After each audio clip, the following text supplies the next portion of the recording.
Donc on corrige la fin de l'exercice 13 qui a été commencé en classe. Donc c'est la question 3, lorsqu'on reprend tout l'énoncé mais en faisant 3 fois une expérience au lieu de la faire 2 fois. Donc je répète un peu le contexte. Qu'est-ce qu'on a? On a 10 jetons. Parmi ces jetons, 3 sont de couleur noire. Et parmi les 7 autres, les 7 autres sont rouges. Ok. On tire un jeton, on le remet dans l'urne, on tire un deuxième jeton, on le remet dans l'urne, on tire un troisième jeton, on le remet dans l'urne, et à chaque fois on va noter sa couleur. Donc, on peut construire un arbre pondéré. Donc pour le premier tirage, soit rouge, soit noir, avec 7 sur 10 pour rouge et 3 sur 10 pour noir. On réitère ce processus.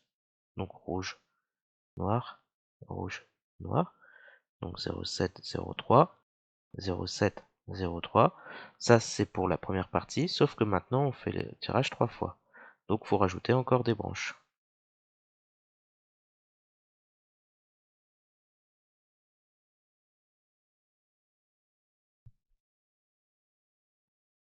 Il faut prendre son temps, c'est pas dur, c'est juste long à faire. Très bien. Et dans le contexte de l'énoncé, x, c'est la variable aléatoire qui est égale, donc si vous avez un doute, reprenez dans l'énoncé, la question 2, c'était marqué qui est égal au nombre de jetons noirs obtenus. Égal au nombre de jetons noirs obtenus. Donc il faut dans un premier temps définir toutes les valeurs possibles pour x. Qu'est-ce qu'on a? Alors si on fait 3 tirages, on peut très bien obtenir 0 jeton noir, ou bien 1, ou bien 2, ou bien 3. On ne peut pas obtenir 4 jetons, hein, puisqu'on n'effectue que 3 tirages. On calcule la probabilité d'avoir x égale 0, c'est-à-dire d'avoir 0 jeton noir, c'est-à-dire on a 3 jetons rouges. Quand on regarde dans l'arbre, ça revient à faire rouge, rouge, rouge. Et donc on calcule la probabilité, comme vous pouvez le voir, ça fera 0,7 fois 0,7 fois 0,7. Donc on calcule 0. Alors, on va quand même le dire, hein, ce qu'on fait. Donc c'est juste P de rouge, rouge, rouge, c'est-à-dire 0,7 fois 0,7 fois 0,7. On prend sa calculatrice, on calcule ça. Normalement, il n'y a pas de difficulté. Et on trouve 0,343. Maintenant, si on calcule P de x égale 1, c'est-à-dire qu'est-ce qu'on fait? P de x égale 1, il faut avoir exactement un seul jeton noir sur nos tirages. Celui-là, c'est 3 jetons rouges, c'est pas bon. Là, c'est un jeton noir, c'est bon. Celui en dessous, c'est rouge. Non, là, c'est rouge, rouge, noir. C'est bon. Le deuxième, rouge, noir, rouge. C'est bon aussi, il n'y a qu'un seul jeton noir. Celui d'en dessous, c'est rouge, noir, noir, c'est pas bon. Celui d'en dessous, noir, rouge, rouge, c'est bon. Et vous pouvez voir tout le reste, il y aura toujours au moins 2 voire 3 jetons noirs tirés. Il n'y a que ces 3 chemins-là. Donc on va dire que c'est 3 chemins-là qu'il faut faire. Donc on avait dit rouge. Alors je vais effacer, on voit pas bien ici.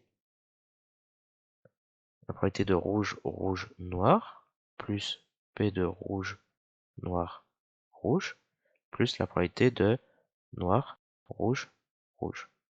Quand on calcule, ça va nous donner 0,7 fois 0,7 fois 0,3. Je vous remontre dans l'arbre ce que ça aurait donné pour le premier chemin. Ça nous aurait donné ça. Donc 0,7 fois 0,7 fois 0,3. Et ça nous aurait toujours donné à peu près le même style. Là, c'est 0,7 fois 0,3 fois 0,7. Et là, ce serait 0,3 fois 0,7 fois 0,7. On obtiendra toujours 2 fois le 0,7 à chaque fois. Donc voilà. Ensuite, c'était 0,7 fois 0,3 fois 0,7. C'est normal, quand c'est rouge, c'est 0,7. Plus 0,3 fois 0,7 fois 0,7. Autrement dit, c'est 3 fois le même nombre. Donc 0,7 fois 0,7 fois 0,3, que je multiplie par 3, et on va obtenir 0,441. Maintenant, lorsqu'on calcule P de x égale 2, il faut prendre son temps. P de x égale 2, c'est quand on a exactement 2 jetons noirs. Il y a ce trajet-là, R, N, N. Là, N, R, N. Et celui-là, N, N, R. Donc on décrit, c'est P, donc on a dit que c'était R, N, N, plus P de N, R, N, plus P, donc N, N, R. On calcule ça. 0,3, vous reprenez dans l'arbre hein, les probabilités. Donc c'était 0,7 fois 0,3 fois 0,3, plus 0,3 fois 0,7 fois 0,3, plus 0,3 fois 0,3 fois 0,7. Autrement dit, c'est encore 3 fois le même nombre, c'est normal. C'est juste qu'ils sont mis pas dans le même ordre. Donc on calcule ça, on obtient 0,189. Très bien. Maintenant, P de X égale 3, pardon. C'est-à-dire on obtient 3 jetons noirs, mais c'est forcément le dernier tirage. C'est-à-dire N, N, N. Il n'y a pas d'autre possibilité, ça va donner 0,3 fois 0,3 fois 0,3. Donc vous calculez ça, ça nous donne 0,027. À partir de tout ça, je vous montrerai après, on peut construire un tableau de probabilité, comme on avait fait, P de x égale K, K qui sont les valeurs, donc 0, 1, 2, 3. N'hésitez pas à mettre sur pause hein, pour reprendre, pour revoir ce qu'on a fait.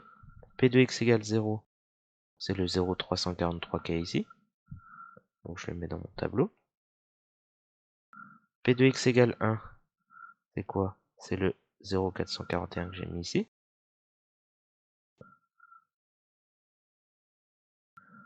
Enfin, P de x égale 2, c'est le 0,189 là. Et P de x égale 3, c'est celui qu'on a mis tout en bas, le 0,027. Et si vous avez un doute sur ce que vous avez fait, ben vous additionnez les 4 probabilités. Je vais le faire, donc 0,343 plus 0,441 plus 0,189 plus 0,027. J'ai vérifié, j'obtiens 1, donc c'est cohérent ce que j'ai fait, il n'y a pas de problème. Maintenant, pour calculer l'espérance, donc on fait la probabilité fois la valeur associée, plus l'autre probabilité fois la valeur associée, plus l'autre probabilité 0,189 fois la valeur associée, et plus 0,027 fois la probabilité associée.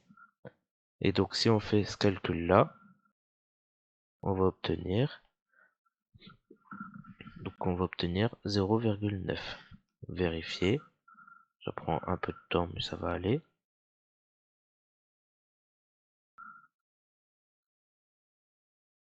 Donc voilà, on obtient 0,9. Il n'y a pas de problème.